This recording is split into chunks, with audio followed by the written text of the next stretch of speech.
Alors, je m'appelle Gisèle Gramard. Le dernier ouvrage que j'ai fait paraître chez l'Harmattan dans la collection esthétique s'appelle Abstraction, retour sur une pratique picturale.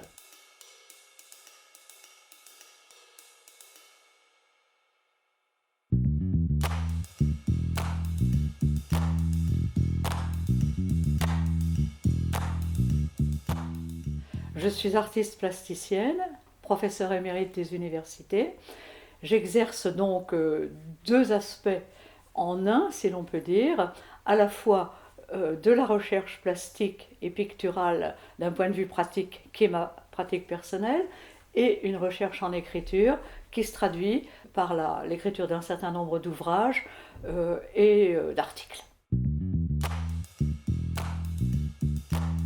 Alors, il ne s'agit pas de toutes sortes d'abstractions, c'est l'abstraction en peinture, bien évidemment, puisque c'est le domaine dans lequel je pratique, mais c'est abstraction et retour, retour sur une pratique picturale, c'est retour sur ma pratique picturale à travers la réflexion du cheminement, du parcours d'un certain nombre d'artistes abstraits ou dont la pratique a ouvert à l'abstraction.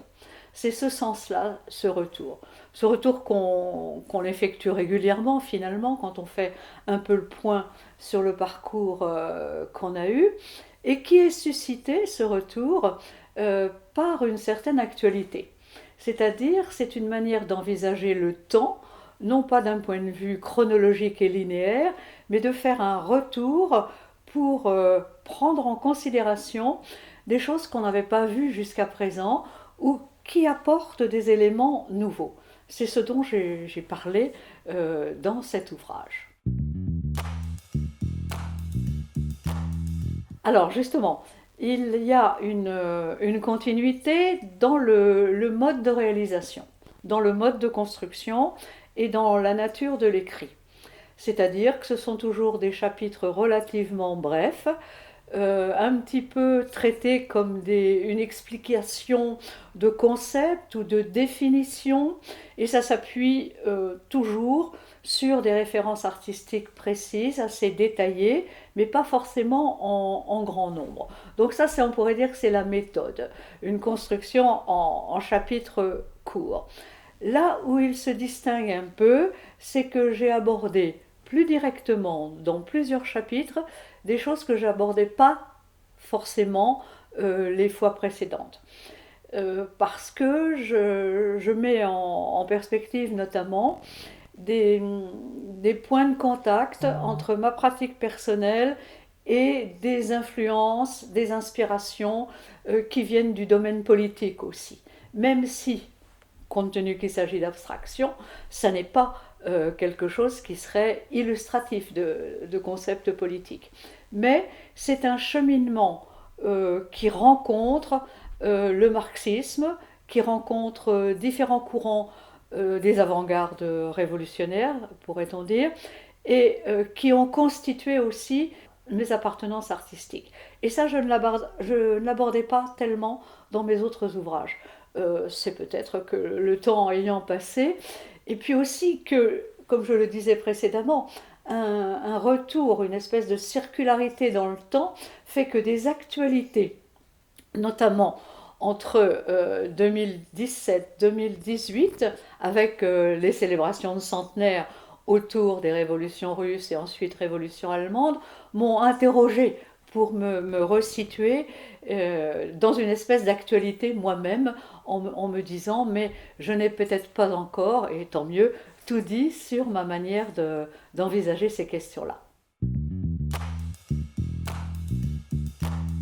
L'articulation entre l'écrit et le pictural, c'est quelque chose qui m'intéresse beaucoup et qui est une spécificité dans la recherche universitaire aussi, mais aussi dans les écoles d'art, pourrait-on dire, concernant les arts plastiques, spécificité à propos du fait que la parole des artistes, euh, et puis ensuite les écrits, ou une articulation entre la parole et les écrits, soit absolument utile à mettre en relation avec ce qui est à voir, avec ce qui est donné à voir. Et donc, la pratique de l'écriture est considérée aussi avec une dimension artistique, pourrait-on dire. J'ai constaté d'ailleurs que dans les dernières années, la parole des artistes, à travers des ouvrages de poche, hein, finalement, des petites collections, dont une s'appelle précisément Paroles d'artistes, sont très en vogue maintenant. Et que quasiment à l'occasion de chaque exposition, collective ou pas, ou monographique d'un artiste, il y a souvent la parution de ces paroles d'artistes. Dans ma pratique universitaire, pardon, je me suis intéressée beaucoup à la fois à la parole et aux écrits d'artistes.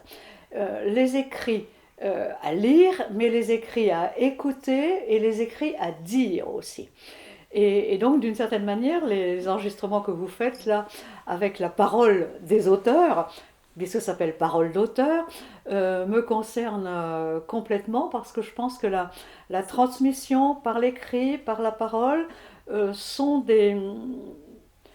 j'allais dire des compléments, c'est pas le mot justement, sont des accompagnements, sont des choses qui fonctionnent relativement de concert. Et l'idée du concert m'intéresse aussi.